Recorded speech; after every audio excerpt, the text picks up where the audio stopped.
Good morning Pilipinas. Good morning Laguna. Good morning, good afternoon, good noon sa ating mga OFW from any different places. It's March 16, Monday.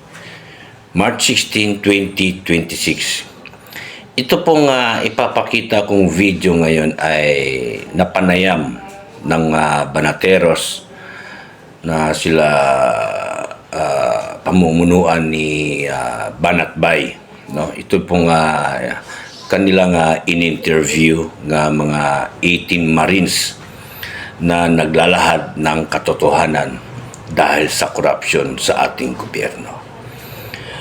After po ng pumunta ang 18 Marines para i-file ang case dito sa ating gobyerno, ay sila'y ni-refuse ng NBI.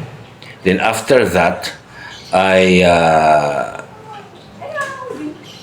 in-interview, binigyan ng panahon ang Banateros para may interview live, in-interview live, pero ito po nire-upload ko na lang po, dahil busy nga po tayo lagi, si Dan the Defender o Sumbungan Channel ng Facebook page ay laging busy sa mga edited, dahil mas komportable ako, mas comfortable nga ako nga mag-re-upload at magbigay ng konting reaction sa mga ginagawa kong video.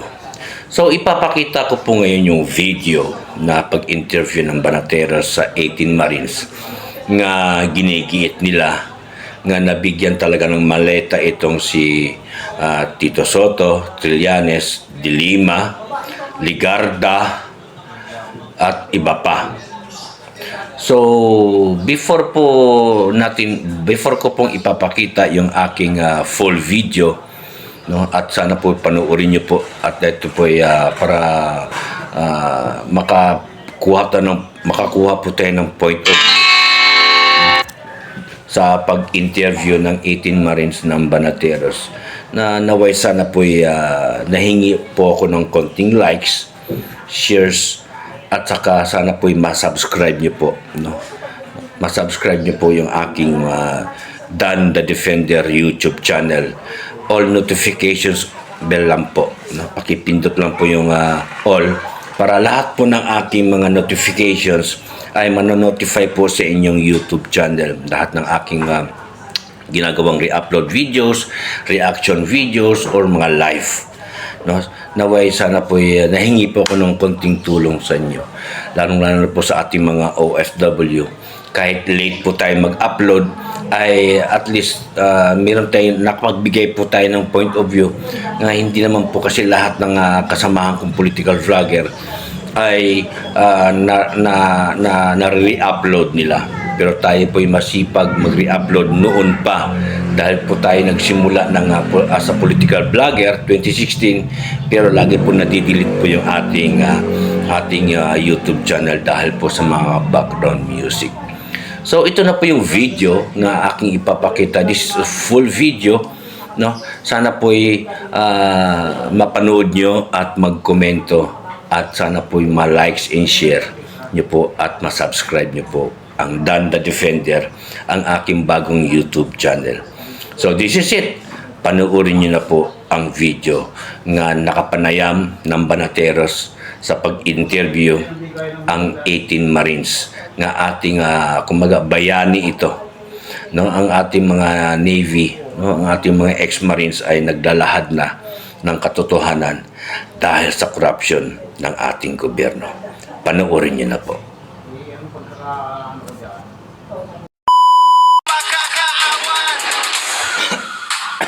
First time po na makakausap natin ng kumpleto ang mga dating security aid ni Zaldico. At ito nga mga kababayan, ito mga Banateros, dito walang hindi pwedeng itanong. Itanong na natin lahat yon. Pag-usapan natin kasi alam mo, na napapanood natin sa mga media, sa mga kung saan natin nakikita, at talaga namang itong mga supposedly witness ay tinuturing na akusado ng ilang mga media personality, ng ibang mga politiko. Ngayon, bibigyan natin sila ng pagkakataon na sabihin ang kanilang nalalaman at sabihin ang buong katotohanan. Simulan na natin, tanungin muna natin ng bawat isa yung inyong pangalan, mula kailan kayo nagserbisyo kay Zaldico, at kung kayo ay Marines o Army, gaano na kayo katagal nagsilbi sa ating bayan. Simulan natin mula dito sa kanan, sir. Magandang gabi po sa Pilipinas. Ako po si Romel Bobares. Nagtrabaho po ako kay Boss Saldi June 13, 2016. So almost 9 years po ako nagtatrabaho doon. Tapos pumasok po ako sa Philippine Marine Corps is batch 2000. November 16, 2000. Yan po, sir. Next po, si sir. Magandang gabi po. Ako po pala si retired Master Sergeant Christopher Esquivel, Philippine Navy Marines. Na-enlist po ako sa Marines ng 18 March 1999 and nag-retire po ako ng 01 July 2022. And then nagtrabaho po ako kay Zaldico from 14 February 2023 hanggang January 2026. Yes, sir. Ako po si George Villalon Jr. Magandang gabi po. Pumasok po ako ng Marines 2006 hanggang 2010. Pumasok po ako kay Boss Saldico January 23 at January 26, 2023 hanggang January 18, 2026. Good evening po. I am former Private First Class Cruisery Eldado. I am entering my service on September 2012 and I exit my service on March 2015. And I enter to Congressman Saldico on February 18, 2024 and I finish on 31 December 2025. And I was assigned before in Marine Battalion Landing Team 1. Thank you. Yes, sir. Sir Junior, pumasok ako sa Philippine Marines 2003, April 3 po. Pumasok ako sa kay Kung Saldico 2022, September 5. Nag-end yung ko sa trabaho kay Kong Saldico is 2026, January 18 po. Thank you. Thank you. Ako nga pala si Julie Gadjao. Pumasok ako ng Philippine Marine Corps October 30, 2018. Tapos lumabas ako ng December 2021. Pumasok naman ako kay Boss Saldi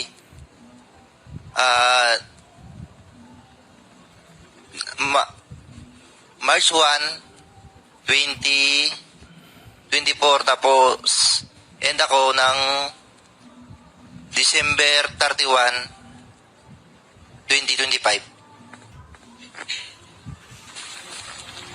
Magandang gabi po. Ako nga pala si former Sergeant Rodante Orbilio, Philippine Navy Marines.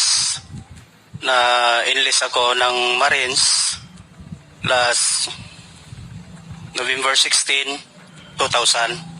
Then, na-discharge ako noong 03 November 2009. Then, pumasok naman ako kay Kong Saldico noong November 17, 2019. Nain po ako ng Na-terminate po kami noong January 18, 2026 po. Thank you. Magandang gabi sa ating lahat. Ako pala si Technical Sergeant Benes Bolontati, Philippine Navy Marines, retired. I was inducted as trainee on 16 November 2000. Nag-retired ako noong 15 February 2021 at pumasok ako na-hired ako noong March 16, 2021 kay Kong Saldico. Terminated kami noong January 18, 2026. Yan lang po. Salamat. Magandang gabi po sa ating lahat. Ako po si Romel C. Galapon, Philippine Army, retired. Pumasok po ako sa Army year 1996. Nag-retired po ako year 2017. Na-hired po ako kay Congressman Elizalde year 2023, December 05. Nag-end po ako 31 December 2025. Salamat po. Yes, sa nasa likod. Thank you. Good evening po. Maayong gabi. Ngayong bang arabi amin po. Ako po si Fidel Corpus, dating membro ng Philippine Navy Marines. Pumasok sa serbisyo 16 November 2000. Ako po ay pumasok kay former Kong Saldico September 2, 2022 at natapos ang aking duty noong January 18, 2026. Maraming salamat po. Thank you. Magandang gabi po sa ating lahat. Ako po si Bernard Gumban, dating Philippine Marines, na-enlist noong October 28, 2004, umalis sa serbisyo noong January 19, 2009, honorably discharged from military service. Pumasok po ako kay Kong Saldi December 8, 2023. Nag-end po ako ng contract is December 31, 2025. Magandang gabi po sa lahat. Salamat po. Magandang gabi, sir, ma'am. Ako pala si Ex-Sergeant Anselmo T. Taberdo, 791764 Philippine Navy Marines. Pumasok po ako sa training June 1, 1992. Umalis po ako June 4, 2012. Na-hired po naman ako kay Congressman Elizalde Escu November 12, 2024. Na-terminate po 31 December 2025. Yun lang po, sir. Salamat. Ako nga pala si Sergeant Reniboy Julian, Army Reserve. Na-enlist po ako dyan sa Reserve ay 2009 at na-hired po ako sa kay Boss Saldico February 10 and na-end po ako dyan ng December 31, 2025. Thank you. Magandang gabi po sa ating lahat. Ako po si ex-Staff Sergeant Johnny A. Buduan, Philippine Navy Marines. Na-enlist po ako sa Marines noong 19 December 1992 at nakapagserbisyo sa Marines ng 18 years, 9 months, and 4 days. At na-hired ako kay dating Congressman Saldico noong December 28, 2018 and terminated noong January 18, 2026. Thank you. Magandang gabi po sa ating lahat. Ako po si Staff Sergeant Walter Manalansan, Philippine Navy Marines, retired. Pumasok po ako sa Philippine Marines noon, 01 June 1992. At nag-retired po ako noong December 19, 2014 po. Pumasok ako kay Boss Saldi noong February 10, 2025 at na-terminate po ako ng December 31, 2025 po. Yun lang po. Salamat. Magandang gabi po sa ating lahat. Ako po si Hil Navidad Jr., Philippine Navy Marines. Na-enlist ako sa Philippine Marines noong June 1, 1992. Naging yung service ko noong 1993. Pumasok ako kay Boss Saldico noong January 24, 2003 hanggang January 18, 2026. Yun lang po. Maraming salamat. Una sa lahat, gusto ko lang magpasalamat sa inyong kagitingan at tapang na humarap sa ating mga kababayan upang isiwalat ang mga pangyayari at mga experience ninyo. Pwede po kahit sino ang sumagot sa inyo pag sa aming mga katanungan. So kahit po sino, pwede po kayong sumagot. Unang tanong na ibibigay ko po sa inyo, kamusta naman po ang inyong pagpunta sa NBI kanina? So, ano ho ba ang inyong nararamdaman na kayo ay somehow ay inaakusa ng direktor ng NBI na tila nangangailangan lang ng pera kaya kayo nagsasalita? Pangalawa ay kayo ay sandali lang namang nagserbisyo daw kay Zaldico, pero kung papakinggan natin ang lahat ng pinagsasabi nyo, ang tagal nyo kay Zaldico. Ano ho ba ang pakiramdam ninyo kanina pagkatapos nung hindi natin matawag na interview ito o baka interrogation? Ano ho ang inyong pakiramdam? Kahit sino po pwedeng sumagot. Kanina sir, nung pumunta kami sa NBI, maganda naman po yung trato nila sa amin at lahat naman po na kanilang tinanong sa amin, amin naman pong nasagot ng maayos. Yes sir, magandang gabi po. Kami po ay nagpapasalamat sa sangay ng National Bureau of Investigation sa pakipag-asikaso sa amin nung dumating kami doon. Very hospitable po sila. Tapos maganda yung approach sa amin. At naiintindihan nila yung side namin at naiintindihan nila namin yung kung ano yung purpose para sa amin. Yun lang po, maraming salamat. Thank you po. Ano ho ba inyong naramdaman kanina na kayo ay hinarap sa NBI? Meron po? Okay. Wala siguro. Kayo, si Sir. Smooth sailing naman po, sir, sa kabuuan. Smooth sailing naman. Ayan. Okay. Master. Ito po, pangalawang katanungan natin. Kanina, dito muna tayo sa NBI, ano? Ano ang unang ginawa at ipinaliwanag sa inyo ng investigador pagdating nyo sa NBI para lang sa kaalaman ng ating mga kababayan na ngayon sikat na kayo eh. Sinusubaybayan na kayo sa mga balita. So para malaman nila kung ano yung nangyari sa NBI. Kahit sino po pwede sumagot. Sige po.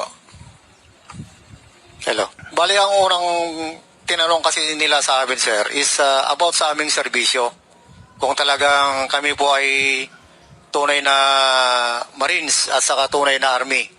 So, naliwanagan naman po sila nung ibinigay namin sa kanila yung mga length of service namin, kung kailan kami pumasok, anong serial number namin.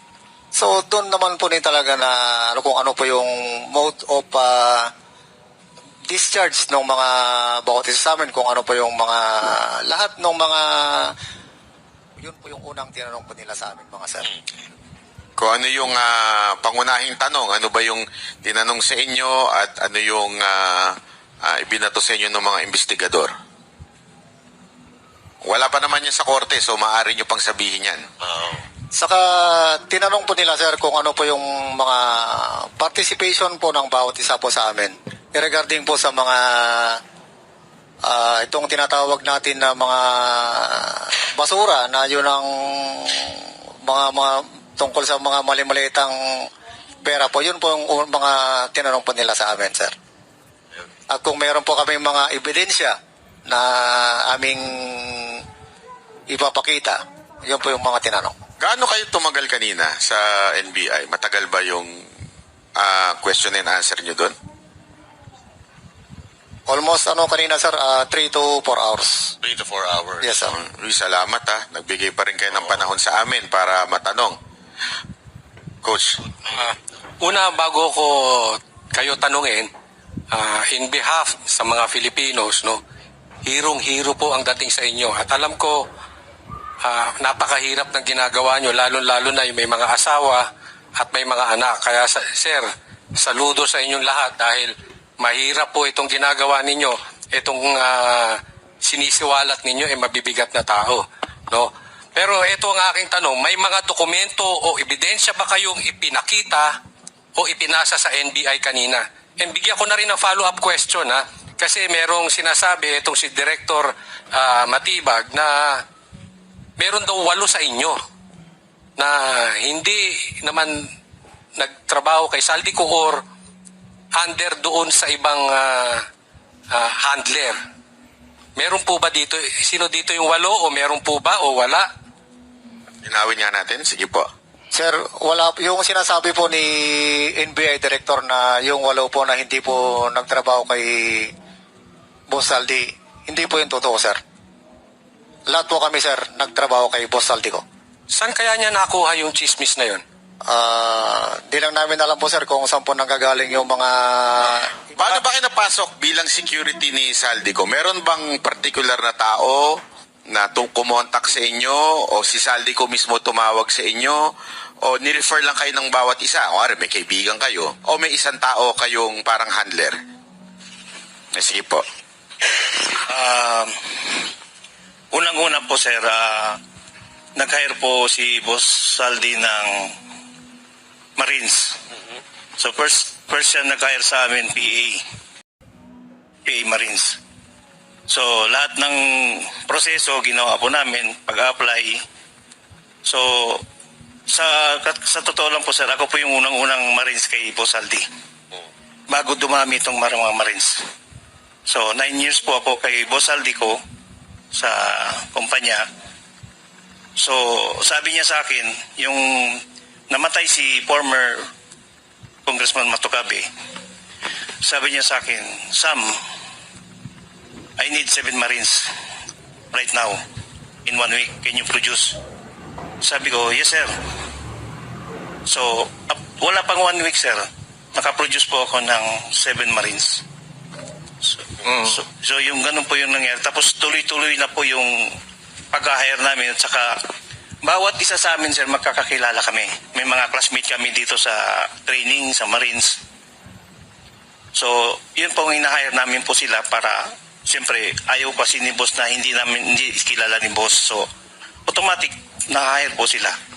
Dumadaan po naman sa proseso. Okay. Yun lang po, sir.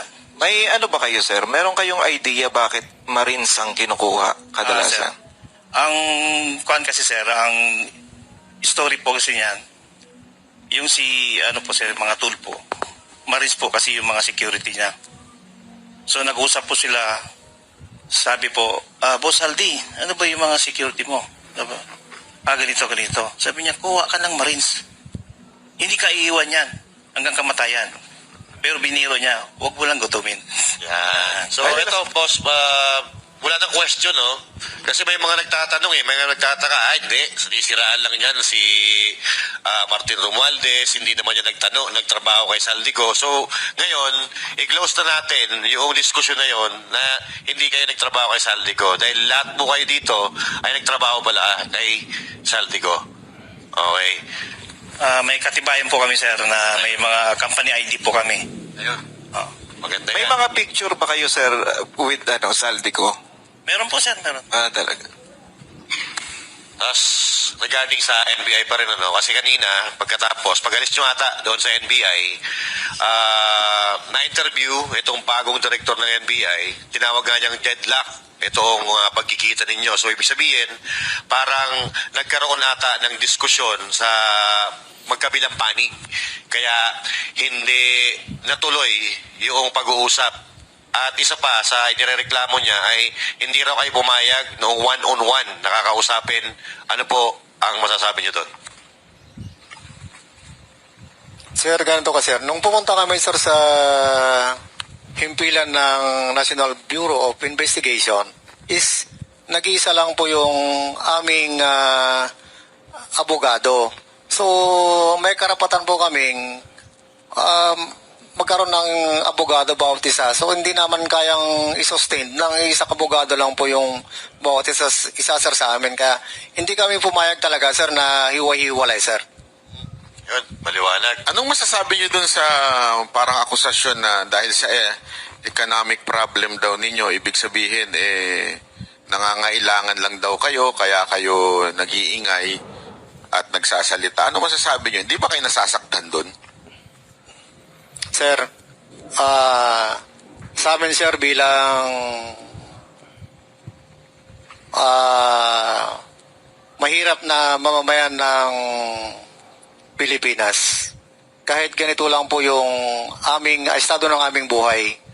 At since nung umalis kami sa serbisyo hanggang nagtrabaho kami kay Boss Saldi, meron naman po kaming kaunting naipon. Although na natanggal kami, pero yung naipon namin yun, sir, yun po yung ginagamit namin hanggang ngayon, sir, na ikinabubuhay ng aming pamilya. So, yung mga nag-aakusa, sir, sa amin na lumantad kami dahil lang sa kahirapan po, sir. Hindi po magandang akusasyon sa amin, sir, yan na ginagawa nila, sir, sa amin. Yung iba po, may gustong idagdag doon? Yes, sir. Nagtataka nga po ako bakit nasabi niya yun kasi dito sa amin may mga retired po, pensionado po kami. So buwan-buwan po meron po kaming natatanggap na dahil nagserbisyo kami optional retirement po kami, 4 yata kami dito. Tapos meron naman po kaming konting negosyo na nasusustain naman namin yung pangangailangan ng mga pamilya namin. Kaya dapat hindi niyo po dapat sabihin yun kasi nandito po kami ngayon para sa bayan ito Masyado ng talamak yung ginagawa nilang pagnanakaw dito sa pondo ng ating bayan. Kaya dapat matuldukan na to Yan lang po. Meron pa po gustong magdagdag doon sa akusasyon sa inyo? Si Sir na... Sir, magandang gabi po, sir. Sige. Meron pong mga senador na ayaw nilang humarap sa Senado. Kasi siguro natatakot sila na pagdating doon, baka masabi na, kasama ka pala, senador siya nabigyan. Yun lang po, sir. Sir. Sir, may dagdag ko na rin. Yung sinasabi ni Director NBI ay hindi naman ganun po yun. Ang totoo po nakapag-ipon na rin naman po kami sa tagal namin doon kay Boss Saldi. Tapos po, may separation pay din kaming natanggap. Yun. Kaya sapat po yun para sa amin. At hindi po kami nagpapabayad dahil lang dito sa kwan na ito. Lumabas kami talaga, bukal sa aming kalooban, sa mga kasama ko. At nakausap din namin si Attorney Balikod. At yun po, na lahat ng mga katotohanan tungkol sa korupsyon dahil naawa po kami sa taong bayan. Apektado po lahat talaga. Saka po yung PhilHealth po natin, sir, nakuha pa rin ng kawawa po yung mga may sakit na dapat para sa kanila yung PhilHealth na pakialaman pa po. Kaya doon po nagkuhan kami, usap-usap talaga na ilantad kung ano yung naging trabaho namin pagdating po doon sa basura. Kaya po nandito kami ngayon, sir. Yun lang po. Salamat. Yes, sir. Isa pa, sir, dagdag. Lumabas po ako para sa akin, lumabas po ako kasi pag hindi ko nilabas yung katotohanan, konsensya ko po habang buhay. Yung katotohanan na nalalaman ko. Yun lang po. Isa pang akusasyon sa inyo yung dishonorable discharge.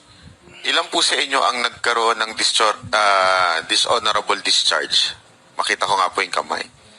Maaari po bang magbigay sa inyo ang ilan kung ano yung dahilan at kayo ay na dishonorable discharge? Kasi yun ang isang inaakusa sa inyo na para tilang pinalalabas, iba pa, may sinabi pa nga, murder daw yung case. Hindi ko nga maintindihan kung murder, bakit nasa labas kayo? Diba? So, paliwanag nyo na yung kung sino man yung gusto magsalita at magsabi kung bakit kayo na dishonorable discharge. Sige po, sir. Ako muna po. Yung dishonorable ko po, sir, sa Philippine Marines, nangyari po noon, nasa serbisyo po ako. Ngayon po, hindi ko po akalain na ganun yung mangyayari sa akin dahil yung case nung civilian ako, wala naman po talaga akong partisipasyon doon. Tapos po, nakapag-clearance ako sa Marines, nakapag-enlist ako noong 16 November 2000, clear naman po ako. Hanggang nag-report na po ako sa Mindanao, doon po sa Zamboanga, din Tawi-Tawi, Hulo, ganun po. Then bumalik ako ng Manila dahil sa na-reassign ako ng 11 Batalyon. Doon po nalaman ko na meron po akong kaso na nilabas ng Philippine Navy laban sa akin na nasangkot ako sa kaso. Yun po frustrated murder. Yun po. Then ang ginawa sa akin, na-discharge po ako. Tapos inayos ko po yung kaso ko sa regional doon sa probinsya namin, sa Pangasinan. So, matagal po yung proseso kasi po sa korte. Then, naipanalo naman yung kaso. Nagkaroon po ng resolution yung case. Tapos, pinarnisan ko po yung NBI para makapagkuha po ako ng clearance. Yun po yung naging dahilan ng aking pagka-discharge sa Marines. Although, sir, gustong-gusto ko talagang magserbisyo. Dahil sabi ko nga, motto ko nga doon sa area, mamamatay lang ako na uuwi. So, yung kwan na yun, yung paninindigan ko na yun, buo talaga yung loob ko na magserbisyo sa ating bayan. So, masakit yung loob ko dahil nasangkot ako sa kasong hindi ko naman ginawa. Yun, sir. Naging dishonorable po ako dahil sa nangyaring yun. Pero, tinanggap ko pa rin po kasi sumobra na po ako doon sa taon na dapat makabalik na ako ng 5 years sana, nakabalik na ako sa Marines. Ang sabi po ng Navy sa akin ay overstaying na po ako sa labas. So, hindi na po ako tinanggap. So, linawin ko lang, sir. Dismiss yung kaso nyo. Dismiss po yung kaso ko sa Prostrated korte po. murder. Opo. So, malinaw yon na hindi tumatakbo yung kaso ngayon. Dismiss po. Dismiss na Tapos po. hindi kayo pinabalik. Opo, sir. Ganun po yung nangyari. So, yun ang dahilan dahil daw hindi dun sa murder, kung hindi dahil matagal daw kayong nawala. Yun po yung dahilan na hindi ako nakabalik agad po. Sige po, meron pa po bang gusto magsalita regarding dishonorable discharge? Yes, sir. Magandang gabi po. Sa case ko naman po, sir, nag-awol po ako dahil po sa pamilya ko po. Problema sa tatay ko noon, nagkasakit. So, during that time, nasa line ako ng pamamanihikan ko doon sa malayong lugar ng aking misis. So, na-hospital si tatay ko dahil sa travel namin. Nagpaalam ako na pwede po ba makapag-extend, ma'am, sir? Kasi si tatay ko dinala namin sa hospital, nagka-emergency. So, nangyari, hindi ako pinayagan, sir.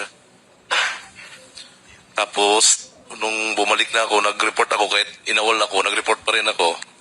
Doon na, sir, na tinuluyan ko na lang talaga dahil parang bumaba na yung moral ko noon, sir. Pero ang issue dito kasi, sir, this is not just about our military background. Ang issue dito, sir, is corruption, sir, eh. Lala na, sir. 18 point something trillion ang utang ng Pilipinas. Eh, paano kami sunod na araw, sir? Paano yung mga anak? At magiging apo namin po.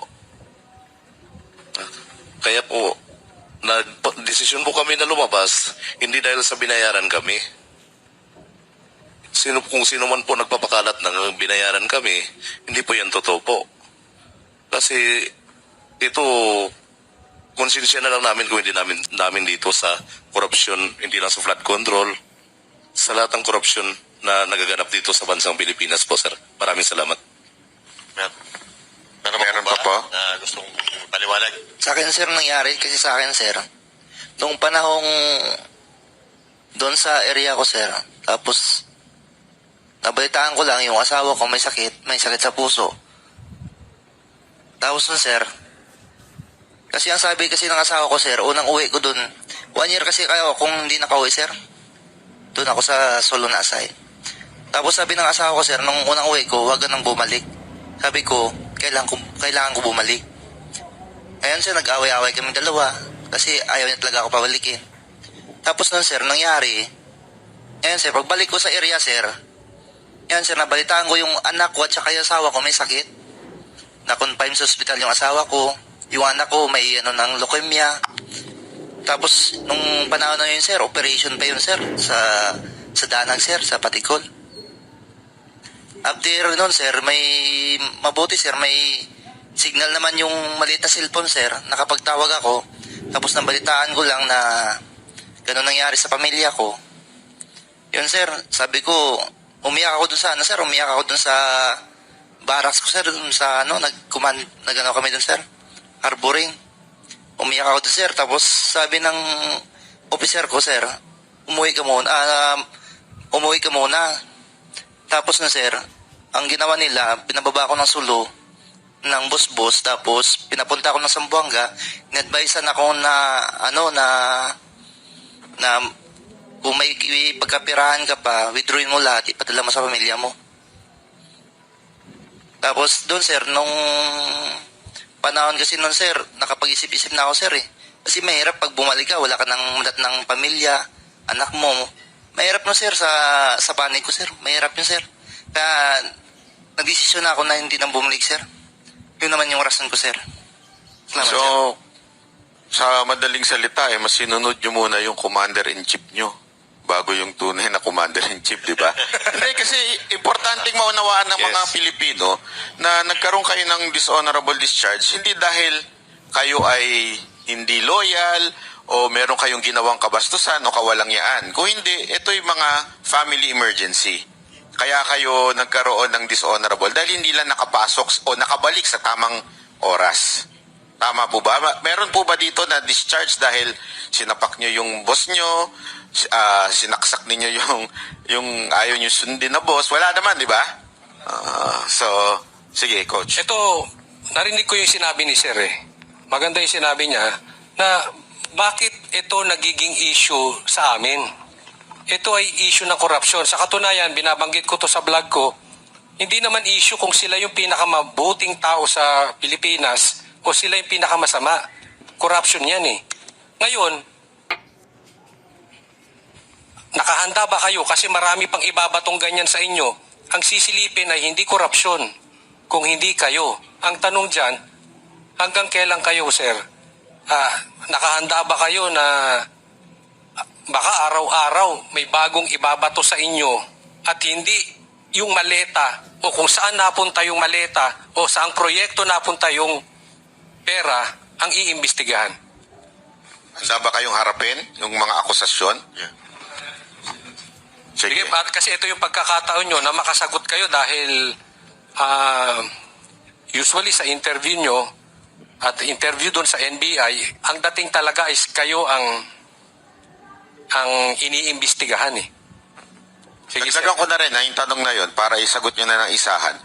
Di ba kayo natatakot na ang inakusahan ninyo ay isang pangulo ng Pilipinas na pinagdeliveran? Sige, Mike po. Sige. Sir, hindi kami natatakot kasi ang sinasabi lang namin dito ay pawang katotohanan lamang po. At bis po doon sa trabaho namin, nasaksihan naman talaga namin yung mga pira at kami yung nagdadala sa mga sangay ng gobyerno po natin. Yun lamang po. Okay, may gusto sumagot? Yes, sir. Sa likod.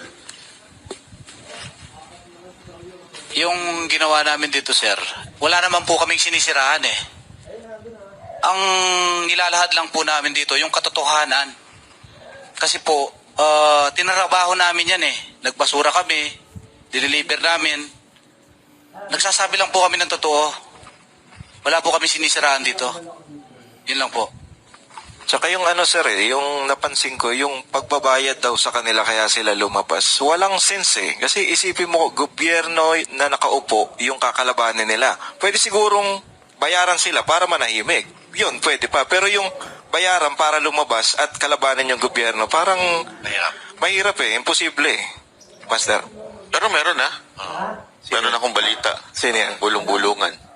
Binayaran? Na may mga nagtangka magpatahimik sa inyo. Gusto pa yan, boss? Meron dyan, sir, magsalita sa inyo tungkol dito. Meron daw nagtangka magpatahimik sa inyo at nag-alok ng maleta. Yes or no? Yes po, sir. Magkano to? Sige, yung sagot po, yung sagot. Hindi naman, sir, usapan ng malita ito sa pag-offer sa amin na babayaran kami. Pero hindi po kami pumayag doon. Kasi sabi nga namin, kung Tigil po natin yung mikropono. papayag tayo sa babayaran tayo para tumahimik, parang makukonsensya kami, sir, sa ganon, sir, na parang hindi namin ilabas yung katotohanan. Pero ito, marami nagtatanong din eh. Sabi nila, parang it's too good to be true. Anong ibig sabihin nun? Parang imposible naman. Sila yung nagdi-deliver ng maleta nun. Hindi ba sila kumupit? Yun yung mga tanong ng mga tao eh. Hindi ba sila kumupit? Hindi ba sila na-tempt na humingi doon sa pinag-deliveran nila? At tapos mananahimik na lang. Ano masasabi nyo sa mga tao nagsasabi ng gano'n? Yes, sir. Sige, nasa likod. Sir, yung mga nagsasabi kasi ng mga ganyan kasi, sir, mga, kumbaga sa sir, mga isip munamon, sir, Pag sa yun ang paningin ko, sir, sa kanila, sir, Kasi, kung balik ka rin natin sila, sir, yung nandito sa kalagayan namin, sir. Kaya nga nandito kami, sir, at para ilahad itong kalokohan ng mga ginagawa ng ating mga namumuno o yung mga pinanggagalingan, sir, ng mga ating mga ninakaw na pera na yan. Nandito kami, sir, para aming ilahad talaga, sir, yung mga nalalaman namin. Kaya yung mga naninira, sir, sa amin, normal lang naman, sir, na tanggap naman namin, sir, yung mga paninira nila sa amin, sir. Hindi ko po alam kung nabalitaan nyo na ito Kasi mayroong kumakalat ngayon na hindi naman kasikatan na journalist na nakakuha daw kayo ng tig 5 milyong piso. Pabalato naman mga boss. Ano masasabi niyo doon?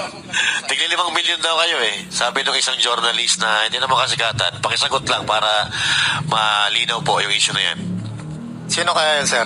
Dapat itanong niya sa sir, kung sino nagsabi, sir, sa kanya. Ito ng kung hindi ako nagkakamali, dati siyang anchor ng ABS-CBN.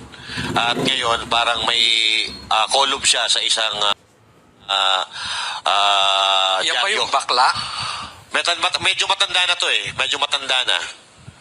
Baka na-deliveran din yan, sir. Baka na-deliveran din. Baka na-deliveran din. Na-deliveran din yan, sir. Ito, diretso na tayo. Di ba nabanggit ninyo na merong media na pinag-deliveran o merong PR? Maaari nyo po bang sabihin yung pangalan? Kung ayaw nyo sabihin yung pangalan, okay lang din. Pero saan nyo to na-deliver At para saan itong delivery na to kung alam ninyo? Kung may alam lang kayo. Yes sir, para sa binanggit na media personality o media, sir, bali meeting na mga personalidad sa media na kilala din. Kasi parang yan, meron nga kaming na-deliver sa house. May na-deliver nga kami sa, hindi ko lang muna sa bagitin sir kung ano establishment. Basta bandang, rin sir. Mother Ignacia? Tomas Morato. Uy. Diyan din banda. Tapos, alam mo naman sir, maraming mga matitinding mga pangalan dyan. So, sa mga media, meron din nga ako kaming na-deliveran natin sa bahay nila. Every week. Tapos meron... Once a week to, sir? Yes. Once a week. Meron din po kaming nadideliveran dyan sa station. Sa drop-off lang. Abutan lang. Envelope, sir? Ano lang naman, yung paper bag lang naman. Paper bag. Yes po. Ito sir, bago tayo lumalim dito sa usapan natin, gusto lang namin malaman kung paano po kayo nawala sa pagtatrabaho kay Mr. Saldico. Na tanggal po ba kayo dyan pag alis niya papunta ibang bansa o bago pa siya papunta ng ibang bansa? Nung umalis na po siya sir sa papunta ibang bansa po. Doon po kayo nawalaan ng trabaho sa kanya? Yes po. Yes, pero nung nandito pa po siya, nandyan po kayo sa kanya? Andyan po sa kanya po. Okay, malinaw. Yes po. Sige po. Ayun. Sir, kailan nyo na-realize na yung dinideliver nyong maleta o basura, pera na ng gobyerno? Nare-realize ko po nung kasagsagan nung andun ako sa kanya dahil minsan nagpipick up din kami sa Horizon. Inaabot din ang perang nagilan yung may mga meetings. Yes po, ganun po. Kayo, meron bang iba kung kailan nyo na-realize na ito ay pera ng bayan? Meron po? Kailan nyo po na-realize na, uy, sandali, medyo may mali na dito Medyo sobra-sobra na tong pinamimigay namin Kailan nyo po na-realize yun? Tapos isa pa dun sir, yung dito sir, yung pumutok na po yung flood control. Yung pumutok ng flood control, doon na namin unti-unting naintindihan na galing pala doon yung pera. Hindi pala sa negosyo, hindi lang pala sa negosyo ni boss. Okay. So ang paliwanag ni Saldico, sa negosyo niya yan? Ang pagkakalam po namin sir, kasi negosyante nga si boss. Okay. So, naintindihan ko na. Kasi tinatanong ng iba, bakit ngayon lang kayo nagsalita na ganito? Meron pala, noon pa, meron ng ganon dahil sa negosyo niya. Yes, boss. Okay. So, maliwanag sa atin, no? Nung pumutok yung flood control dahil na-fact check ng kalikasan, doon nagduda sila sir na ito palang hinatid natin na pera, galing pa ito sa kaban ng bayan. Pero ito, ano po ang masasabi ninyo doon sa statement ng isang mambabatas na kahit daw 5 taon kayong mag-deliver ng maleta, hindi kayo makakapag-deliver ng 805 billion. Totoo ba yun? Kasi doon sa 805 billion, di ba? Sabi ni Atty. Baligod. So kahit daw 5 taon kayo na maghakot ng maleta, hindi daw mabubuo. Mahirapan daw mabuo yung 805 billion. At sinabi, papasubok daw sa inyo sa NBI. Pinasubok ba? Hindi naman po pinasubok na NBI sa amin. Sir, lapit lang po natin yung mikropono pag sumagot tayo. Sige, sir. Ang sistema kasi, sir, ang sabi nung sa balita, paano bilangin yon? Binibilang sa machine. Pero sa pagbilang ng mga EA na nakikita namin, naka-bundle na yan, sir. 1 million, 20 million. Ganun na yung bilangan, sir, hindi na mas sa machine. So, hindi kayo nagbibilang, yung EA? EA, sir. May idea kayo kung nasaan yung EA ngayon? Ito yung Paul at Mark, di ba? Yes, sir. Wala din kasi balita po, sir. Wala din po. So, kayo, basta hindi nyo naman siya binibilang na, basta dinadala nyo na lang bulto-bulto, 1 million, isang manok, di ba? Yes, sir. Pero nandun kayo, sir, nung kasal, nung aid ni Saldico. Wala po ako nun, sir. Kasi matindi daw yung handaan, boss eh. Nung kasal eh. King crab ba doon? May king crab? May king crab. Ayun, nandun na. Nandun ako sir nung ikinasal si Sir Paul Estrada. Ayun. Dahil ako yung driver ni Joey de Guzman nung time na yun. So talagang bunggang-bunga sir, may Ferrari pa nga eh. Saka Ferrari saka big bike. So big time talaga. So sa tingin nyo, sir, nakinabang din yun? Sa tingin nyo po, nakinabang din yun, yung tao na yun? Yung kinasal? Sigurado Yes yan, sir, yes. Sigurado. 100% yan, sir. 100%. Oo, kasi nag-viral yun, boss eh. Talagang matindi daw yung handaan, tapos mga bigatin yung mga bisita eh. Kaya yun. Yes sir, kasama din ako doon nung kinasal si Paul Estrada. Nasaksihan ko talagang naka-ingrandi talaga.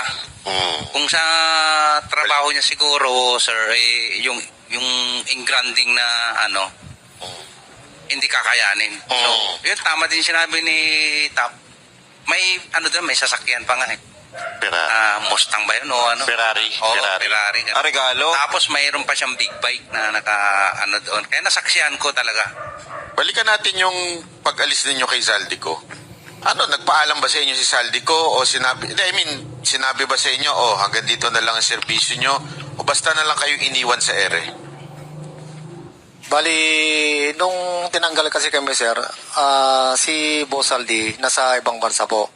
So, bali, ang nagpa-terminate na lang, sir, sa amin is yung head ng HR at saka yung mga officer namin, sir. Sila yung, sila na yung parang nag-facilitate.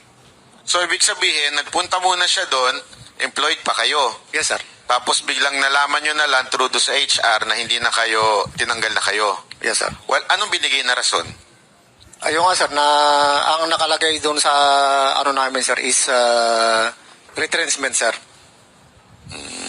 Hindi, kasi kaya ako tinatanong yan kasi ang tanong is baka naman dahil daw bitter kayo kay Saldi kaya nyo nilalaglag na si Saldi at yung mga katrabaho o yung kanyang mga kanegosyo. Anong masasabi nyo doon? Sir, ang masasabi ko dito, nung tinerminate na po kami, ay wala na po kaming magawa kasi ang sabi po sa amin, wala na po silang may pasahod sa amin. Kaya tinanggap na rin po namin. Kaya po nakuha namin yung separation pay namin. Opo. Then, nung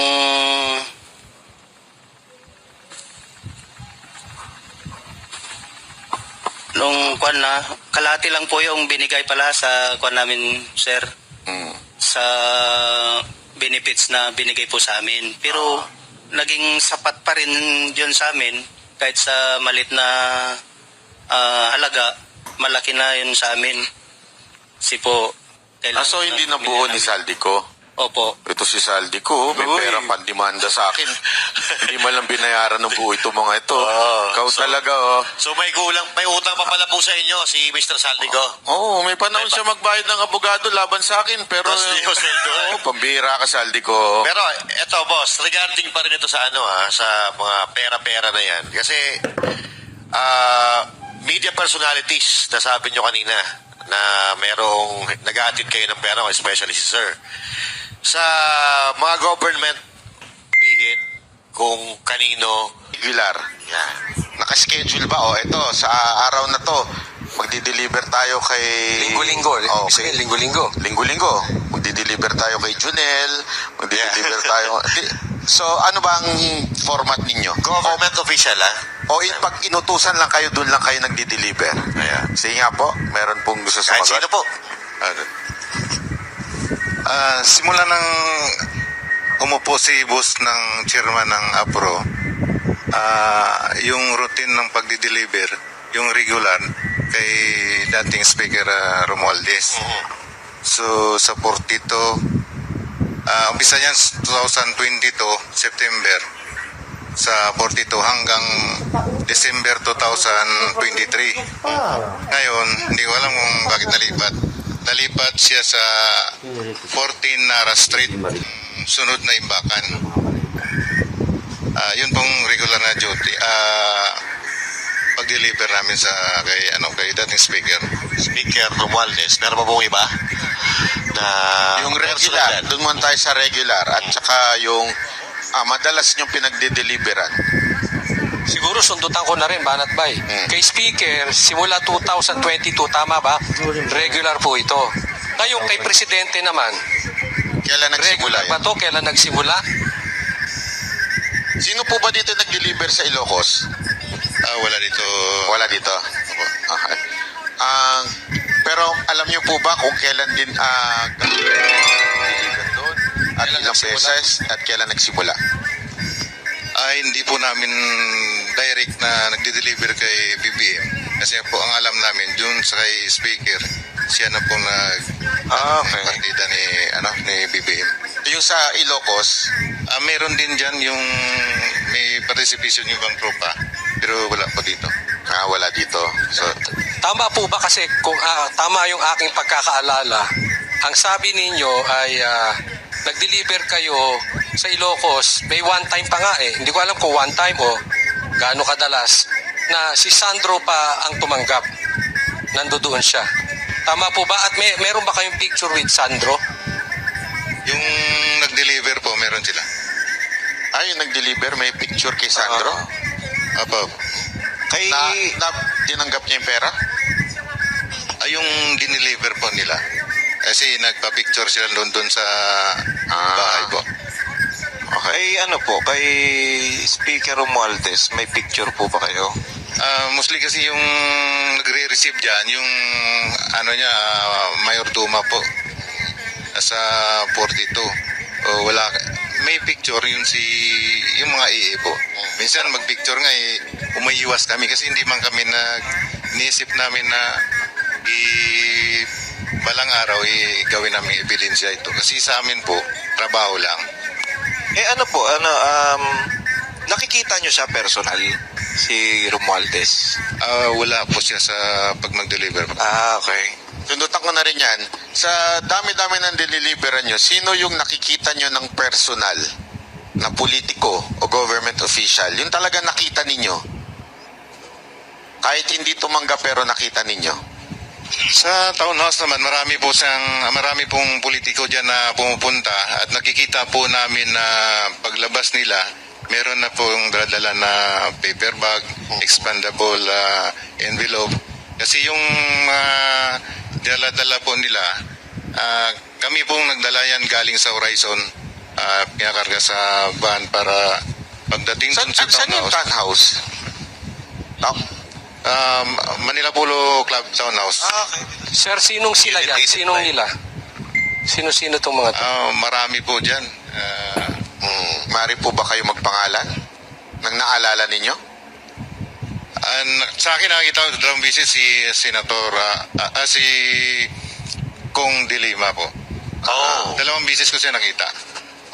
Yung iba, may bit-bit pa siyang expandable na, no? Meron.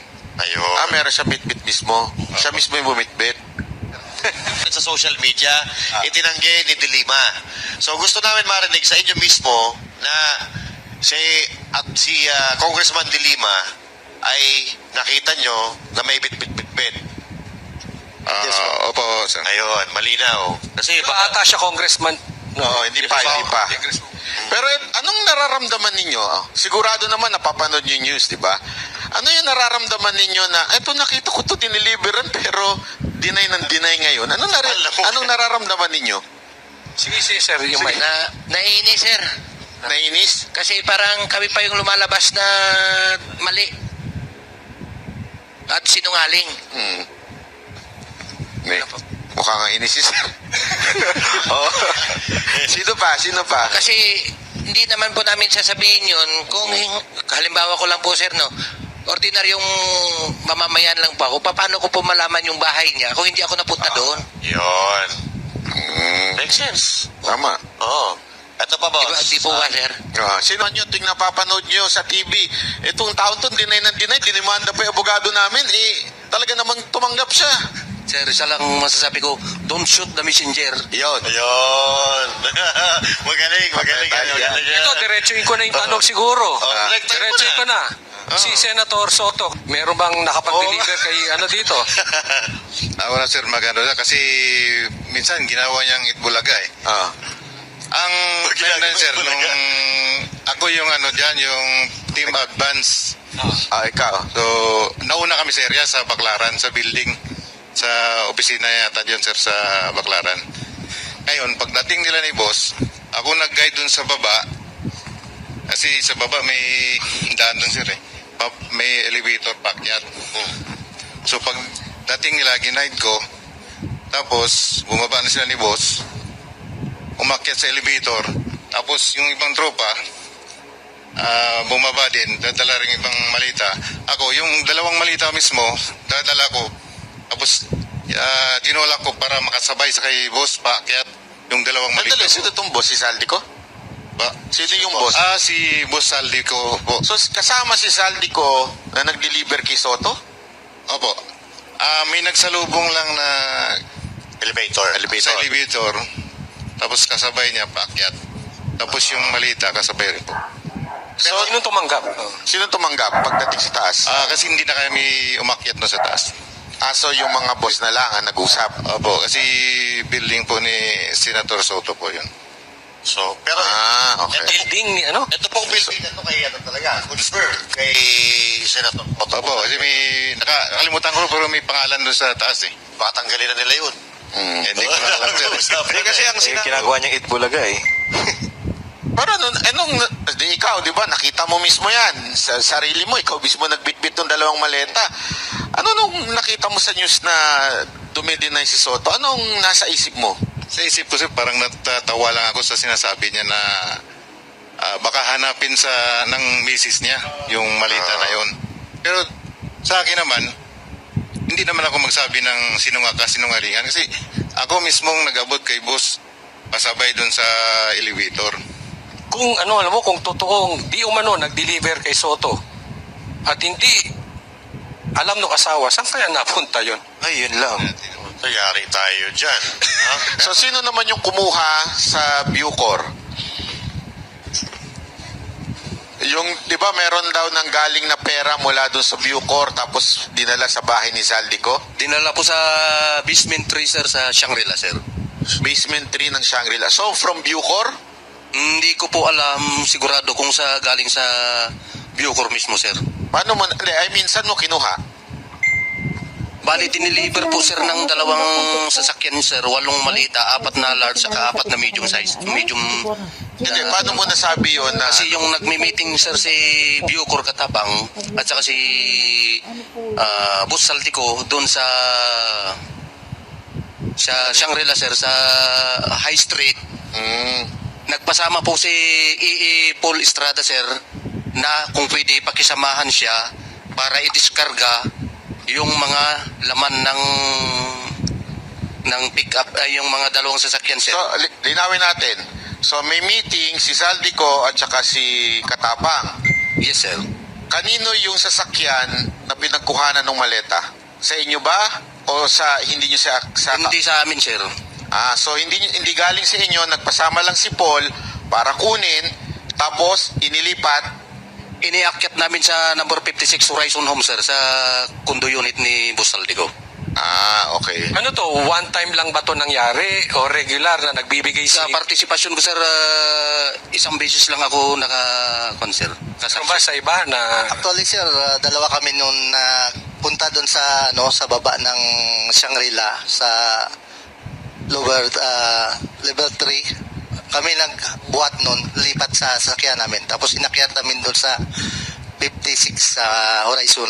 Saka may mga iba pa kaming mga kasamahan, sir. Tulad nila... Pero isang beses lang to?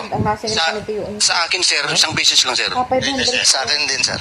Yun lang yung isang beses. So after nyo matid, alis na kayo? Yes, sir. So wala namang pag pinag-deliveran, kinuha ni Saldico yung kalahati, tapos, ito, dali nyo na sa iba. Walang ganon? Wala ganon, sir. Siguro, nung pagkatapos nung ibang araw, yun na, in-deliver na yata kung saan yung ipa-deliver po.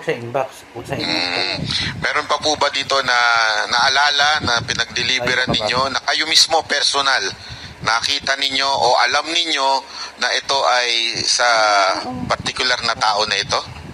Meron po ba kayo naaalala? Sige. Sir, ako sir, nag-deliver po ako sa residence ni former Senator Trillanes. Sa bahay niya? Correct, sir. Okay. Maleta o envelope? Dalawang envelope. Hindi mo binibilang yung laman nun? Sir, ang concern talaga kung sino nagbibilang yan, sir, ay yung mga EE. Kasi kami, sir, driver bodyguard lang. So, ang concern lang namin, pagmaneho, ang pagbibilang ng pera, yung mga EE. So, nung diniliver mo sa kay Trillanes, siya ba ang tumanggap? Tao niya ba? Sir, yung Martic sign na po yung pumunta doon sa loob ng bahay. Paano mo nalaman ang bahay ni Trillanes yun? Sir, 2 beses po ako nagpunta doon. At saka yung bodyguard niya ay natudoon kapats ko din. Okay. Okay. At saka, isa pa sir, dagdag ko pa. Noong panahon na nag-drive pa ako kay Joey De Guzman, 2 beses ko din na sinundo doon sa may DBA, Dasma Village, Makati, si former Senator Sonny Trillanes. Kasi ayaw niya magpakilala, sir. So hindi ko alam kung bakit ayaw niya magpakilala. So sinundo ko doon sa may gate ng Pasay Road. May nabanggit kang Joey De Guzman. Sino ba ito? Ito ba yung media personality? Media siya, sir. Siya yung pinag-drive namin. 2 po kami dati. Nagkapalitan. Sige, Mike, sir. Bali ako yung nandun una, sir, 2024, andun ako. Kay Joey De Guzman? Yes po. Nung nalipat ako sa team ni ni Madam, ni Tap sa Verdun na pumalit sa akin. Ganun pa rin yung aktibidad namin, sir. Saan? Ihatid yung pera. Sir, di ba, tama ba ako? Ito ba yung sa media? Ito si Joey De Guzman? Tama ba? Yes po. May mga kasama pa yan sila, sir. Hindi ko lang muna banggitin kasi nasa affidavit. Private individual. Wala din po sa affidavit. Okay. Yun po ang reason bakit hindi namin sinama. Yung isang halimbawa lang yan, sir, si Joey De Guzman. Joey De Guzman po. Pero siya, nakakatanggap din. Possible, sir. Meron pa, sir. Ako po, sir, kay dating Senator Trillanes, nakapag-deliver din po ako doon ng 2 beses sa residence niya. Folder o maleta? Yung una po namin dineliver doon, sir, ay paper bag. Tapos, kasama ko po noon si Paul Estrada, yung iipo ni Kong Saldi. Yung pangalawa po, 6 na malita yun. Kasama ko na po si Mark Tiksay. Yung EA din po yan ni boss. Kaya kung ano man po yung inano niya sa TV, todo deny po, imposible naman siguro. Ano nararamdaman nyo nung siyang unang-unang pumiyok at nagalit? Kaya nga po sir, naiinis kami sir eh. Ha? Kaya nga po sir, naiinis kami. Nagagalit ka rin po kasi totoo yung sinasabi mo eh. Tapos pinapasinungalingan niya. Si Sir. May kanina si Sir, may gustong sabihin. Sige. Sir, experience ko rin po kay former Senator Trillanes. Itong 2025 po, nagdala kami ni Mark Tiksay doon sa bahay niya dyan sa may Antipolo. Isang expandable paper bag po. So, regular din po pala itong pagdi-deliver kay Trillanes kasi si Sir 2 beses. Sa tingin mo magkano yung isang gano'n? Paper bag? Depende po boss eh. Pagka medium, maabot ng mga... Anong laman nun, sir, yung paper bag? Ano yan? 5 to 10 m. 5 to 10 5 to 10 m? Talaga? Ano kalaki yung paper bag? Malaki. Malaki, hindi yung maliit. Makasama tayo tanggap dyan. Malaking picture. Ang sarap ng buhay ni Trillanes. Minsan nga sir, napupunit pa eh. Minsan nga po napupunit pa. Sa bigat, no? Napupunit pa sa bigat. Aba, malupit pala talaga ito si Trillanes, ha? Sinungaling po talaga yan si Trillanes eh. Bakit po? Eh paano po hindi sinungaling? Kasama ko po sa Magdalo. Pero mo nung tinanong siya ni Ma'am Jessica Soho na bumaliktad daw ako, nung time po na yun sa Oakwood, pinababa po kami ng junior officer niya. Marami po kami pinababa nun. Tapos sinabi niya po na bumaliktad daw kami. Nakulong po ako ng 2 taon. Nalagasan po ako ng 3 rangko na pinaghirapan ko pong spot promotion sa Mindanao yun. Kasi naniwala kami sa kanya. Naghirap po yung pamilya ko nun.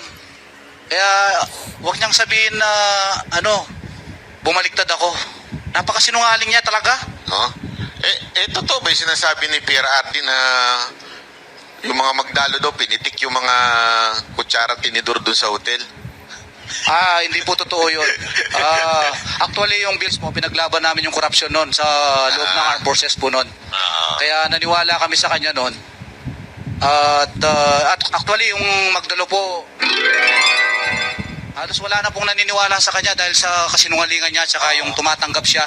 Siya mismo ang gumawa ng ganyan. Ang pinaglaban namin is corruption. Anong pakiramdam mo nung siya ang unang-unang dumideny kahit alam niyo may na-deliveran? Di ba, unang-una, nagdemanda ka? Siyempre, po ako nasasaktan ako bakit nagawa niya yun. Samantala yung pinaglaban namin, corruption. Tapos ngayon, siya mismo ang gumagawa. Grabe, no? Matindi pala to si Trillanes. Matindi pala to si Trillanes. Ay, si Sir, di ba? May nasabi, nagsalita na ba si... Sige. May dagdag ko pa rin po sir doon sa pagde-deliver ko ng mali-malitang pera doon sa bahay ni Congresswoman Kimbo sa Quezon City po. Sa bahay niya mismo. Maleta rin po yan. Opo sir, mali-malita po. Siguro talaga po yun, marami po, hindi lang 10 o 30, mga 50 pa na malita kasi may coaster po siya doon na kulay itim, punong-puno na po yun nililipat na rin doon sa ibang sasakyan, di kaya doon sa loob ng bahay niya. Saka may picture pa po na ebidensya kami. Sir, maalala ko rin, nag-deliver kami sa Guado, pinasok yung mga malita doon sa bahay ni Romualdez. Pero hindi na namin alam sir kung para kanino po yon dahil sila Mark Tiksay po at saka si Paul Estrada yung nagpasok talaga ng malita. Ang partisipasyon ko doon, tumulong po ako na nagbaba, din sila na po yung nagpasok ng mga mali-malita na yun. So ibig sabihin pala mga boss, yung hanggang dun may limitasyon hanggang paghatid nyo lang, tapos hindi nyo na alam kung ano nangyayari sa loob. Opo sir. Okay. Balikan lang po natin yung regarding sa impeachment ni VP Sara Duterte, kasi ito po ay bali-balita na may mga congressman na nakatanggap ng pera galing kay Romualdez or galing kay Saldico para i-impeach si VP Sara Duterte kapalit ng perma. May ano po ba kayo doon? May experience po kayo doon? Kahit sino po, pwede mong salita. Yung sa gano'n naman sir, hindi, kami nang nagde-deliver, nagdadala ng pera, pero yung nagdi-distribute, hindi na namin alam kung para kanino yan sir. So sa madaling salita, parang hindi nyo naman alam kung para saan yun. Kasi confidential yung ginagawa nila dyan sa mga ganyan Si Mark at Paul na yan ang may alam ko dyan. Alam mo, napansin ko lang sa kanila pag sumasagot sila, kung ano lang alam nila, hindi sila nagdadagdag bawas. Dapat gano'n talaga. Oo, kasi yung iba talaga iba binabawasan yung sinasabi nila o kaya dinadagdagan. Sila talagang honest kung ano lang yung nalalaman nila. Yes. So baka may tanong ka. Ito, dahil dito sa mga nilabas niyong to, dahil buong mundo buong Pilipinas nakatutok sa inyo. Meron na kayo natatanggap na banta o death threat sa inyo? May pwede po bang Paano nyo ito nilalagpasan? Oo. Huwag yun sharing technique nyo, ha? Pero paano yung ginagawa ninyo?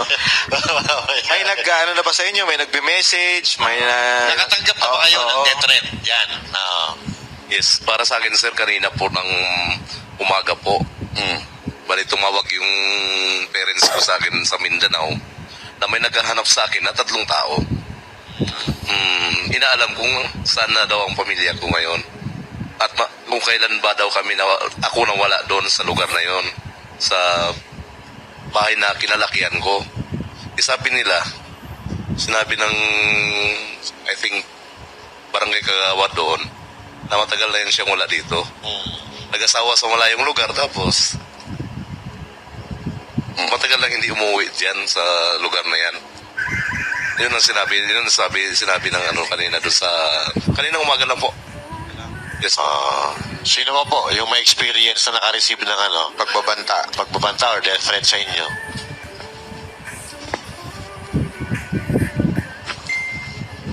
Sir, yung pagbabanta kasi noon na ginawa sa amin ng isang officer namin is na pagka kung lumabas kayo, ang sabi doon sir, kung lumabas kayo, siguraduhin lang ninyo na mapataob nyo itong gobyerno.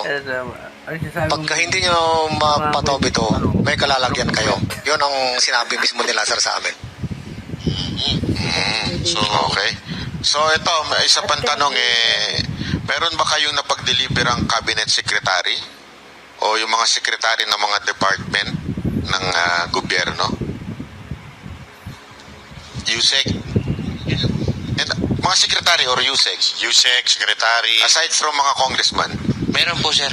Sino? Si Yusik Bunuan po, sir. Si Secretary Bunuan? Yes, sir. Ng DPWH? Yes, sir. Yung umalis na, yung matanda? Yes, sir. Anong kaalaman mo dun? Bali ako po, sir, ay driver noon. Mark Tiksay. Tsaka si Brian Lasaga. Ako po yung driver, bali si Brian Lasaga po yung yung security.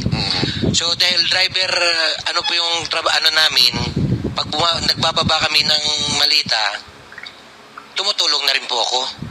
Yung ganyan. Yun, pag sakay po na, kasi ako po yung driver, hindi ko pa alam yung isisend sa akin yung location. Yan, yung location ng EA. Yan, ako na bahala mag-mapping papunta rin sa bahay. Sa bahay to ni Bunuan? Bahay ni Yusik Bunuan. Pag sakay po namin, tatanungin po namin yan si Boss Mark, kaninong bahay ba? Kay Yusik Bunuan yan, huwag kami ingay. Kay Secretary Bunuan? Yes, sir. Binigyan pa nga kami siya ng 3,000 eh. Galante, Ano ba yung diniliver nyo? Paper bag, maleta? Paper bag o maleta? Malita po, sir. 8 malita po. Ha? At least meron. Yung iba, walang binibigay Iba ba? At least meron. Sino ba pinakagalante na Para daw po sa amin, sir. Para daw po sa amin. For the boys po baga. Sino pang may experience ng galante sa kanila? Sino ang galante niya, pinag-deliveran niyo? Ang nakatanggap pa ng, aminin na natin, di ba? Meron namang ganyan for the boys, team, di ba? Kung baga, sir, para lang po yun sa amin na nag-deliver. Oo. Yun. At least honest si sir, di ba? Yes. Ito, sa COMELEC, nag-deliver po ba kayo? Gusto namin marinig sa inyo kasi narinig namin sa social media. Gusto namin marinig sa inyo mismo. Ilang beses po ba kayo nag-deliver sa COMELEC at kanino po i-deliver? Saan? Sa COMELEC? Bali si chairman ng COMELEC. Sino po? Garcia. COMELEC, Garcia. Hindi man namin dineliver talaga sa kanya. Nakipag-meeting sa kay boss sa Maidas Hotel. Tapos yung dala na malita, 2 beses kasi siya meeting. Bali, yung EA na po yung nag-transfer doon sa sasakyan, pa rin dinikit nilang sa parking. 2 beses po yun na nangyari. Ilang maleta, tsaka kailan to? Before the election ba to? Bago mag-eleksyon, tsaka yung after ng eleksyon. 4 na malita po. 4 na maleta yung down payment. Tapos yung kabuuang bayad, 4 ulit. Parang ganun. Dalawa po. Dalawa. Medium size. Medium size. Sir, ito, magkano sa tingin niyo yung isang medium size? Ang laman? Parang 35 to 40 m. 35 to 40 million. Curious lang ako, no? Pag binigay yung maleta, mamahalin din yung maleta, pati yung maleta sa inyo na. Ganun ba? Wala nang balikan yun, no? Pag, babalik para lagyan ulit. Di sa kanila na po yun. Doon na yun. Sige. Nakikurious ako dun sa Rimowa kasi ang mahal nun eh. Original po ba na Rimowa yun? O galing dyan sa tabi-tabi lang? Yung mga peke? Okay. Yung mga Class A na tinatawag na tinitinda sa Green Hills sa Divisoria, ganun po ba? Yan po, sa mga Green Hills. Tapos yung Ang mahalaga Divisoria po. maihatid no? 999, baka buy one take one pa yun, no? So, linawin natin, dalawa nung una na ang tiglalaman ay 35 to 40. So, sabihin na natin 35 plus 35, 70 plus pagkatapos 35, 70. So, 140 ang total.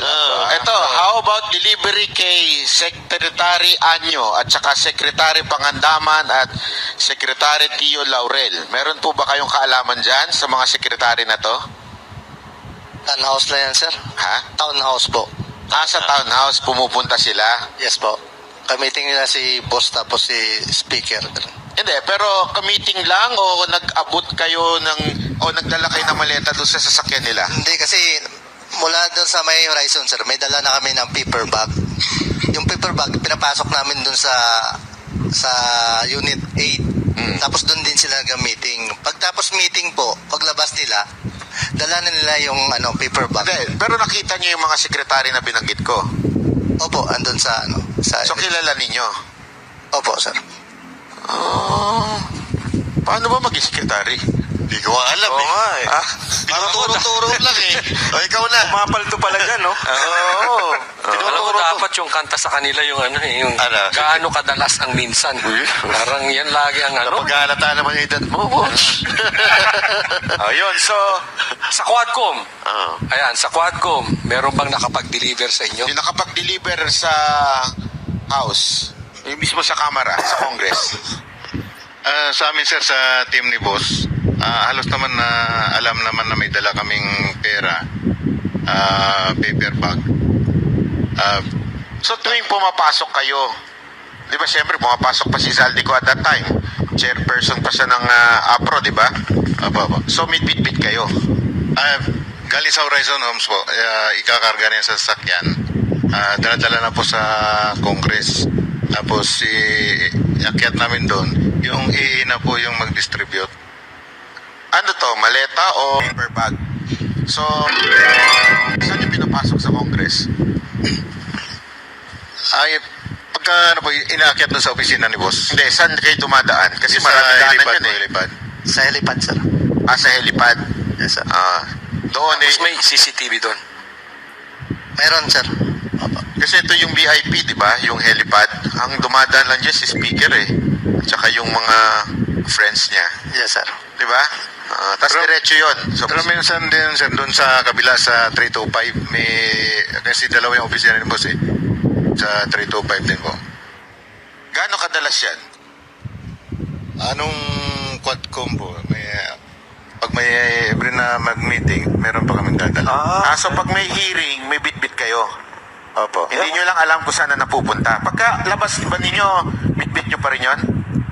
Hindi na po. Alam ko sa mga member po ng Quadcom po ibibigay. Teka muna, tanungin natin to Quadcom na kasi gusto natin to eh. Parang mainit ka sa Quadcom. Hindi naman. May meeting ang Quadcom o may hearing. Ilang maleta,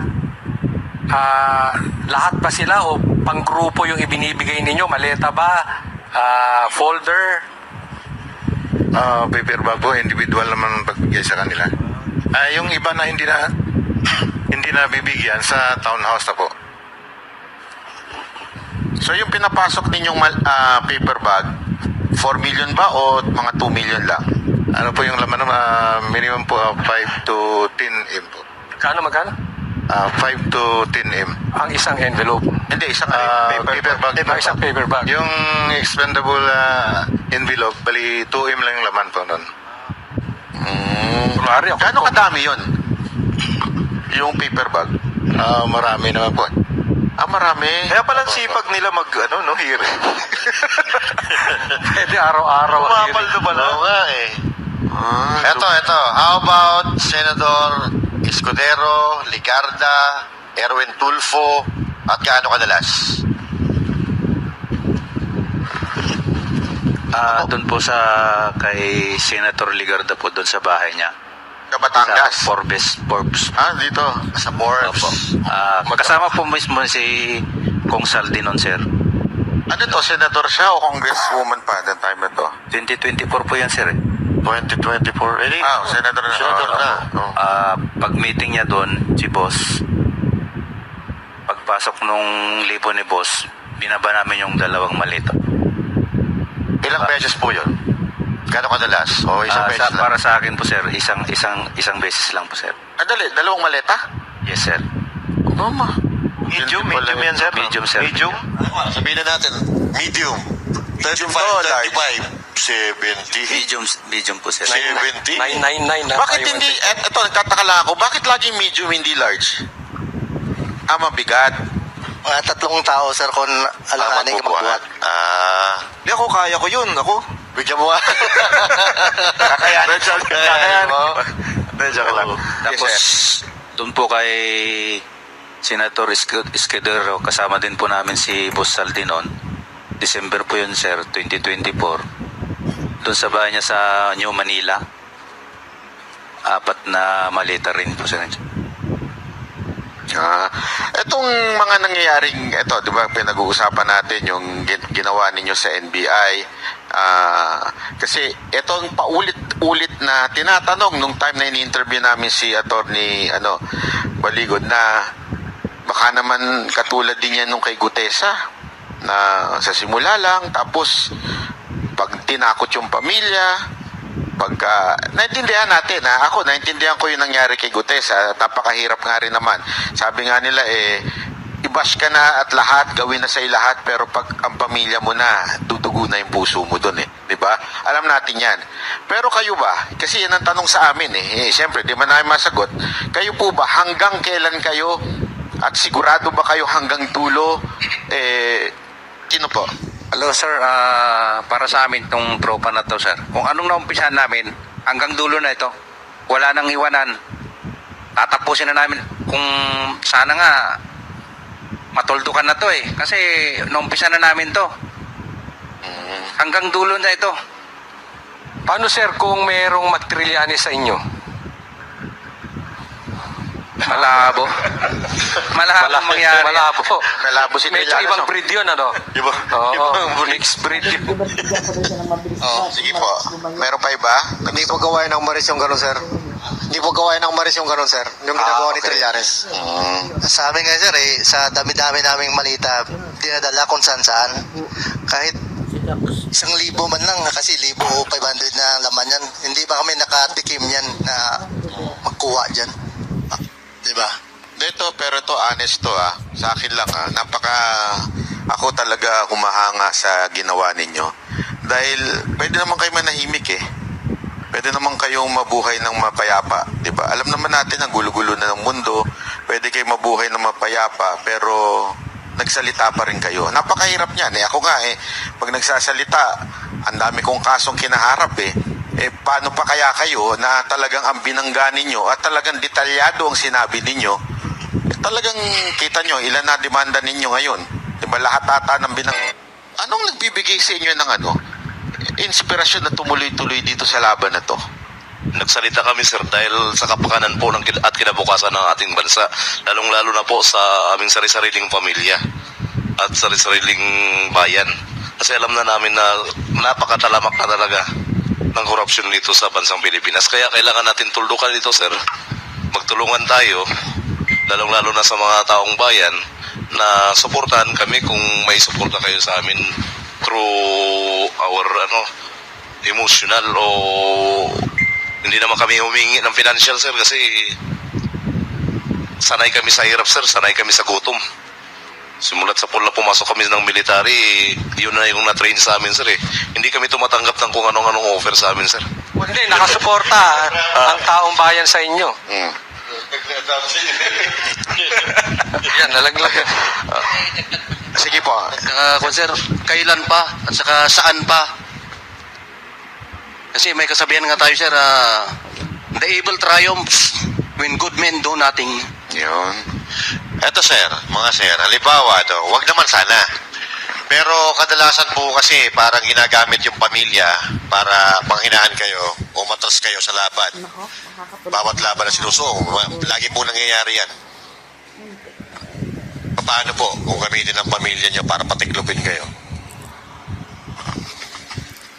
Hindi nyo po ba naisip yun na madedelikado ang pamilya namin?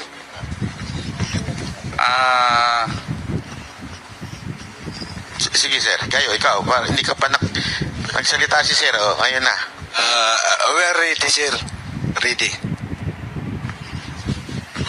Sir, para sa akin, itong nabuo namin to na pag-uusap noon, nag-ano na ako sa pamilya ko, kwento ko na kung ano yung katotohanan para sa amin yung mga pagdi-deliver at kung ano yung nakikita namin at kung sino ang pinagdi-deliveran namin. Sa amin ng pamilya ko, kung ano yung totoo, sabihin nyo. At andito lang kami, sabi ng pamilya ko, kaya yung pamilya ko, sila yung nagpapalakas ng loob ko. Kaya sumama din ako dito at nabuo itong team namin na naumpisan namin, kaya hanggang dulo na to para sa bansang Pilipinas. Good. Meron pa po? Sir. Ayun. Okay. Ay, yung sinasabi niyo sir na pakialaman yung pamilya namin, iba namang usapan yan kasi hindi naman ang sa amin lang dito, yung usapan naman sa korupsyon ang pinaglalaban namin. Iba na pong usapan ng pakialaman ng pamilya namin, gira na po yan. Nako, okay. Hindi kasi alam nyo, sabi nga sa mga adik, walang imposible. Alam nyo naman yan, di ba? Hindi, wala akong pinatutukuyan, pero sa bangag, walang imposible. Lahat ay gagawin para talaga proteksyonan ng sarili. Di ba? Siyempre, yung mga praning, di ba? Pag, ayan talagang kahit na napapaligiran na siya ng pulis, napapaligiran na siya ng katotohanan, hindi yung papahuli ng buhay. Gagawin niya ng lahat. Alam naman natin na marami sa ating government official na bangag sa kapangyarihan, lulong sa kapangyarihan.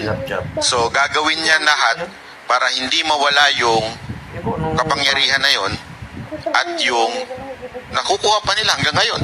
Kasi ang balita natin, di ba, kayo din, alam niyo yan, tuloy-tuloy pa rin sila eh. Imagine niyo, corrupt ang 2025 budget. Until now, inulit pa nila. Para bang wala sila talagang konsensya na paulit-ulit. Hindi ba kayo na-frustrate doon? Sa bagay na, ano ba yan? Paulit-ulit na lang. Hindi nyo ba naisip na meron pa kayong gawing hakbang na iba? Ito nga sir, yung ginakbang namin nga ngayon, baka may dadagdag pa kami na para matigil na talaga itong korupsyon ito dito sa ating bansa. So marami pa kayong ebidensyang ilalabas? Yes po, marami pa po. At saka maliban sa ebidensya, boss, parang narinig ko, hindi lang kayo 18. Meron pa pong, kung halimbawa man, may gawin sila sa inyo, may backup na mga Marines din po ba ito? Na mga natitirang iba? Ano naman ang pakiramdam ninyo na na hindi kayo inimbitahan ni Lacson at parang tila minaliit kayo ni Lacson at ni Soto? Hindi kayo inimbitahan sa Blue Ribbon? Yes, sir. Meron ba? Sige lang. Baka mapatunayan doon, masabi yung katotohanan. Pag nagtanong sila ba? Si Lacson po ba ay nakatira ninyo? Meron kayong kaalaman? Wala naman. So, si Soto lang, yung ngayon ay nasa Blue Ribbon o sa leadership ng Senate. Opo, siya po. Okay. Puro kabilangin ang tinatanong natin nakatanggap eh. Tanungin natin sila. Kung si BP Sara, nung siya ay secretary ng Department of Education, nagatid po ba kayo sa kanya ng pera? Wala po, sir. Wala. Kasi ayan ang inaano nila eh. Ayan ang narrative ng mga dilaw eh. Na Duterte lang daw tong mga to. Kaya ang dinadali nila o ang tinitira nila yung ano lang, yung administration Tanong natin, kayo ba Duterte lang ba talaga kayo o ano? Sige nga. Wala po, sir. Neutral kami, sir. Ilan dito Ilocano? Ang dami. Marami. Ilocano rin ako. Ilocano rin kami. Lalo na to, kuripot nito eh. ito. Hindi, kapatid ko kasi ito eh. Yung kapatid ah. Dinamig ko, kapatid ko to eh. Kaya, Huwag niyo sabihin ha, hindi totoo na kuripot ang Ilocano. so, yung mga nasa likod, Ilocano. Waldas ka lang daw, boss. Yan, ito sa harap din oh. Kasi iba, Mindanao na. Mindanao. Eh ano, para balanse tayo. Kay Pulong, Congressman Pulong Duterte. Wala din po, sir. Wala, sir. Kaya nga sabi namin, sir, itong paglalahad namin, hindi to siya ano na maka-pro Duterte kami, maka-pro BBM kami. Ang nilalahad namin, sir, ay yung kung ano nakita namin at kung ano katotohanan lamang. Kasi from the beginning, yung sinasabi ni Atty. sa amin, in-explain sa amin kung ano nakalala yung corruption sa Pilipinas. Kaya inisa-isa namin, in-explain sa kanya na Pag ako katabi mo, wala namang sakit eh. Pag sa inyo. kaya na nakalaki ang korupsyon ng Pilipinas, saan pupunta yung budget. Kami, sir, may alam kami sa mga ganyan. Kaya nabuo itong grupo namin na ito. Wala na Fred 18. nararamdam na Dahil pero pag sa bahay nila, sa desisyon namin na matulukan nga yung korupsyon sa Pilipinas. Tapos, ang ano dito, sir, yung sinasabi nila na pro Duterte kami, kaya ano, tingnan mo naman, sir, si Senador Loren Legarda, si Senador Chis Escudero, di ba sa kabila, kay mga pro Duterte naman yan sila. Bakit namin dinamay dyan? Diba? Kung may kinikilingan kami na ano, na politiko, sana hindi namin binanggit yan. Pero bakit sa kabila nitong matitibay ng mga aligasyon ninyo, bakit sa tingin nyo may mga politiko na pinagtatakpan pa rin at baliktarin kayo? Gusto kayong baliktarin? Dahil gusto nila, sir, na ipagpatuloy yung ginagawa nilang mali, na sana yung budget na para sa taong bayan, ibubulsa nila o gagamitin nila sa kasamaan. Kaya nga, ang desisyon namin lumabas talaga, sir, para matulukan talaga tong korupsyon sa bansang Pilipinas po. Okay, last question na.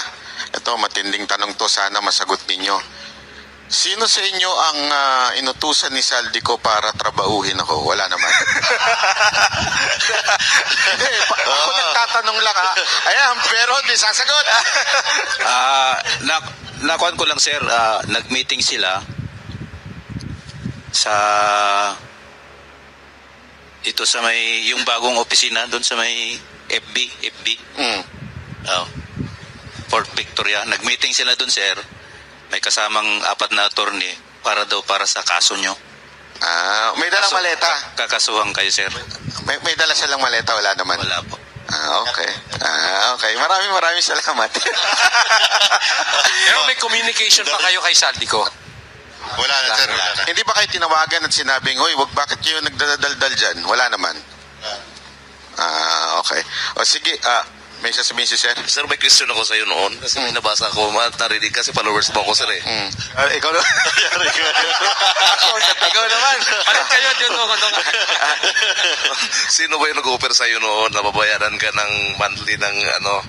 Yan. Yung sinabi mo noon sa banat na ano. Nahatiran nyo rin ng maleta.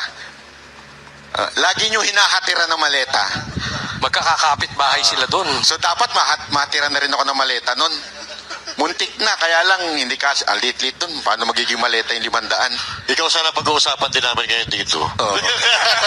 Tao nga, no? Buti na lang, ano? Buti na lang pala, hindi ako pumayag. Kasi dadaan din yung kay Saldico, eh. Tapos kayo rin na magdi-deliver sa akin. Buti na lang pala, hindi ako pumayag, ano?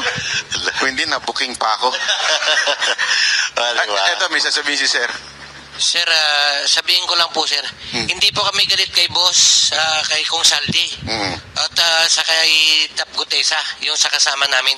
Lumabas po kami para suportahan yung mga sinabi nila. At lumabas po kami para mapatunayan na totoo kung ano man yung mga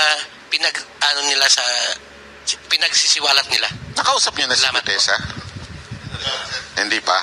Hindi pa po eh. Pero may communication kayo, si sir. May communication kayo sa kanya? Wala naman. Sige.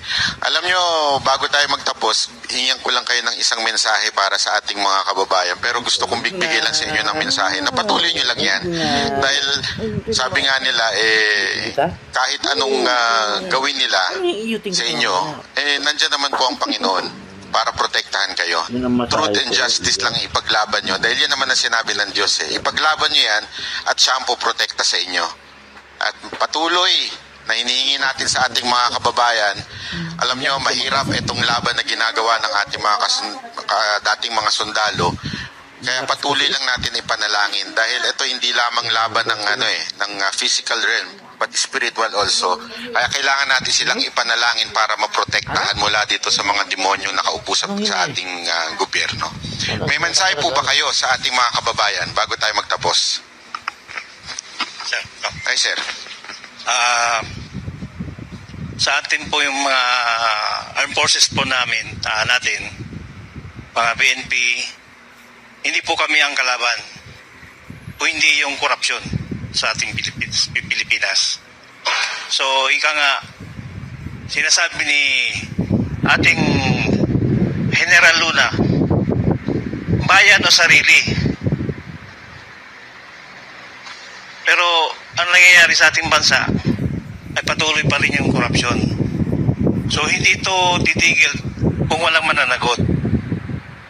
At sana naman, matuldukan na to kasi kung hindi ito matuldugan, tuloy-tuloy pa rin ito. 2 generations sa mga anak namin, sa mga apo namin, at sa mga pagdaan pa ng ilang taon.